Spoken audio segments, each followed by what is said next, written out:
Hi everyone, my name is Trent Maxwell. I'm the Director of Custom Fitting here at Windmill Golf Center in Macedonia, Ohio. So I've been fitting golf clubs for over 20 years now. I've been working at this facility for over 10, using TrackMan exclusively for those 10 years.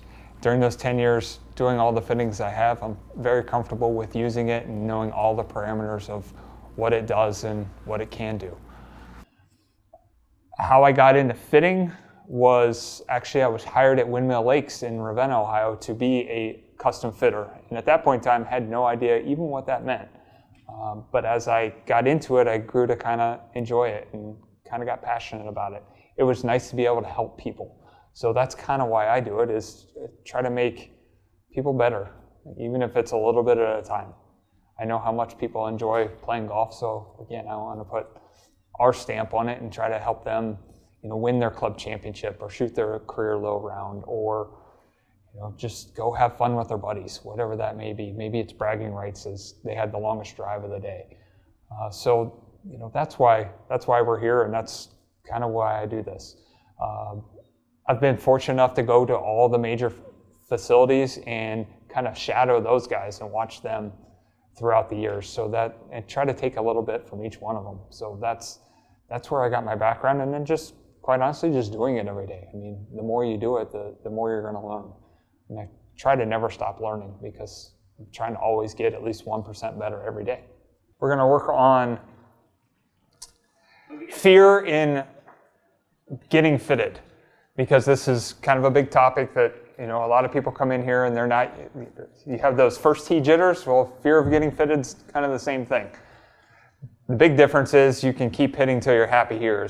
The first tee, there's all kinds of people watching you, and there's only one person watching you here. So it's a little bit different, but there's still that fear of fitting. So we're going to go over some different ideas today, and if you have questions, please let us know. Now, I've always had the first tee jitters, but when I was younger, I definitely had a fear, not necessarily a fear, but more of an anxiety of getting fitted. I'd always come in here trying to steer the golf ball. Right. Or my golf swing, just so I wouldn't embarrass myself on TrackMan. And the thing you got to remember is, we're just two people hitting. You're hitting golf balls, I'm watching. Just try to relax as much as you can. Try to focus on the target as much as you can. I have the situation happen many a times, and I mean, the big thing is just there's a lot worse things you could be doing. I mean, there could be bullets flying over your head. You could be, in surgery. All kinds of. This should be very low key. Just hit shots. I could be at work. Yeah, you could be at work. Yeah, exactly. So I mean, the big thing to remember is just try to do the best you can. I mean, I can eliminate shots if I need to. I do like to take an average. I want to see what's going to happen. When you're out on the golf course, you're going to hit a bunch of average shots anyway. You're going to hit some really good ones and some really bad ones, but you're going to hit a bunch of average ones. So I want to see what your average is. I'm just trying to make your average better. That's all I'm trying to do. Not necessarily your best. I mean, your best is going to be good with whatever. So I noticed we're just using Mizuno practice balls. Will that affect anything? So another big question that comes up a lot. Does it affect anything? Sure, it's going to affect the feel. It's going to affect the sound a little bit. The reason we use range balls is quite honestly, we're going to have you go through so many golf balls that we can't possibly keep them all in stock. If we use premium golf balls, we're going to lose most of the golf balls out there, especially on a day like today. The ground's a little soggy. It's 45 degrees and rainy. It's wet. It's wet. You're going to lose all of them. So the reason we use range balls is for that main reason. TrackMan actually has an algorithm that actually changes or transfers a range ball into a premium golf ball. So I can go into what's called normalized mode. It takes out all the elements and converts that range ball into a normal golf ball. If you do have a problem with the range ball to regular golf ball, I can go in and get some normal golf balls once we get it down to the final selection and have you hit some if you want to see what the numbers are. But quite honestly, the numbers don't really change a whole lot. But yeah, I mean, I can do that as well. Sweet. But the range ball certainly, it'll get you doggone close, that's for sure. Can you tell me about TrackMan and being outdoors versus indoor solutions? Sure. So TrackMan Outdoor is what we specialize in here. The big difference with TrackMan Outdoor is TrackMan's designed to follow the golf ball. The whole way. The whole way. It's not designed to just follow it into a screen or into a net or anything like that. It can't pick it up fast enough. So it's tracking the golf ball downrange the entire time. So we would much prefer it to be outside so the player can see the ball flight and see what's going on. I mean, inside you can get some screwy numbers, some double spins, some stuff like that. And I don't like that. In one breath we're talking about range balls and not using range balls instead of not using regular golf balls, but at least you can see the ball flight. I mean, range balls, we've tested all the range balls. These range balls are really good. So it's not like you're going to get really inconsistent ball flight by this golf ball. So seeing the ball flying downrange is how we want to do it. Yeah, I prefer to see the ball flight. I don't like guessing games, especially with fitting. Yeah, like I said, I've seen way too many people come from other places and tell me how bad their spin numbers are, and then when they see it outside, they're like, "Oh, that doesn't look so bad." All right, let's see you hit a few. I mean, I'm already a little nervous. You're already nervous? I'm on camera. So. That's okay.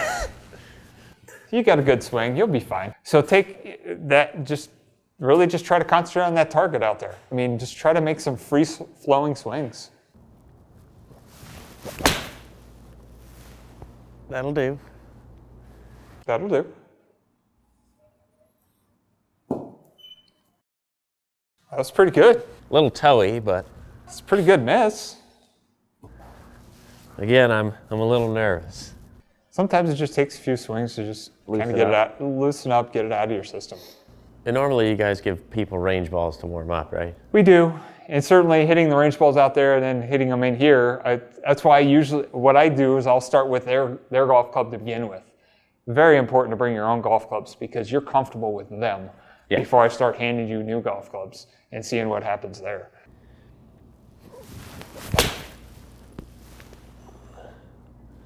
That was better.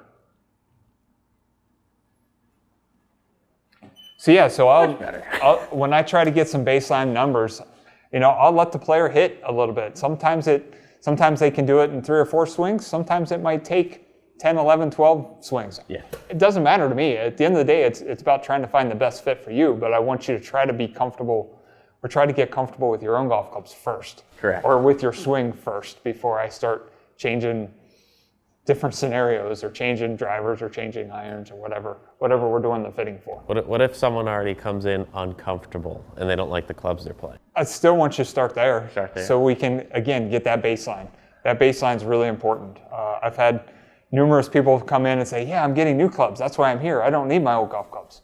I still want to see them. Yeah. Because I want you to see them and I want you to see the difference. Especially when it's January, February, December, What if I haven't March. swung since September? Yeah, when you haven't swung in a long time or it's ridiculously cold outside or, whatever. I want you to kind of see the results because what you think happens on the golf course and what you see happen today might be entirely different. So I want you to at least get that base and know that, okay, yeah, maybe I think I hit my 7-iron 160 on the golf course. You might actually hit it 125 or 130. Yeah. So I want you to see those results. And then if I hand you a new golf club and it goes 140, 145, 150, it's going to do the same thing on the golf course. So if you think you hit your 7-iron 160 on the golf course and you hit it 135 on TrackMan, you're hitting 135. It's probably closer to 135 than it is 160. Let's put it that way. But on the golf course, there's different conditions. So you're more relaxed. It might be warmer. You might be downwind. It might be downhill. Might be in Utah. You might be in Utah or Arizona, and you're in the flow of the game a little bit more. So I'm not saying you couldn't hit it 160 on the golf course, but if you constantly hit it 135, that's probably your actual number of carry. And I'd still rather judge, especially iron, I'd rather judge on carry than I would total distance. Because it's an iron, I'm trying to attack. So I want to know where it flies to.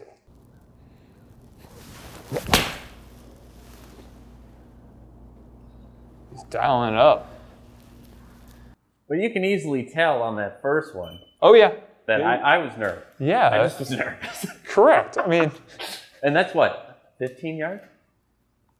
Yeah, that's. I've learned to calm my nerves and kind of use my nerves and kind of shut them off. Jack Nicklaus always said it's good to be nervous. It is. You can get more out of it if you're nervous than if you're not nervous. Right. So, yeah, you can see the difference. Oh, that was a good one. Oh yeah, we're going now. So, how would you normally calm a player down if, let's say, they're in here and they're not swinging too good and contact isn't the best? Like, what would you do? What would you do? I really don't want to go into a lesson because it's not a lesson. Correct. If I have to, though, I do have some tools in here where I can go over some different things. I honestly, I like to use a ping pong paddle. Most people have played ping pong. I wondered why that was there. So yeah, the ping pong paddle, it's pretty good little tool because most people, I haven't ran into too many people that don't know how to use one of these, or at least understand how to use one of these. It's not that different than using a golf club. Yeah. It's just it's a lot closer to your body. So I can show them, here's what's going on in your golf swing, here's what you're doing. Then it kind of translates into, oh, okay, I get it, I understand. Now I can kind of maybe relax a little bit more and kind of let go a little bit more. So yeah, that's why this is here. It's a really good tool. Other things is just, maybe we have to switch. If you're having a problem with shanking or contact or whatever, maybe we switch into a driver where it's up on a tee, or we go through some different things. I have the orange whip in here, which is a great training tool. It's a great tempo tool. It's a great swing training tool. Maybe I go into that and let you swing that a little bit while I go inside to grab some stuff. I don't really want to scrap it, so I want to try to save it as long as possible. But if we have to, then if we need to reschedule, we need to reschedule. But I want to try to save it as long as possible. You've made the commitment. You've made the time. I want to try to get as much out of it as possible. So I would say on average, I've been doing this at this facility for over 10 years. I haven't had very many people that have just said, yeah, I can't do it today. Okay. The ones that have, most have been just injury related. Maybe they hadn't warmed up properly, or they had a back issue or something like that, and that's where they get into it. But for the most part, pretty good at calming people down, I guess. So again, in the grand scheme of things, it's not that big a deal. You're just here to have fun. So since that first one was bad, can we just kind of delete that one? Like it never happened? So the first one was bad. I know that was a little bit of a nervous hit. Yes, I have a little mulligan button. I can take that one out if need be. Sometimes I want to keep it in there though. Like I said, if you hit a couple more and all of them are in that same location where the number 2, number 3, and number 4 were, then yeah, I'll take out that first one. That was just an outlier. So like I said, I want to fit for the average, not necessarily the best. Okay. But in your case, it is 16 yards shorter. So yes. Probably, if looking at the other 3, I would say, yeah, that was probably an outlier. Okay. So yeah, I can definitely take that one out. Cool. Thanks for watching this episode of WGC Fits. Tune in next time and hit 'em straight.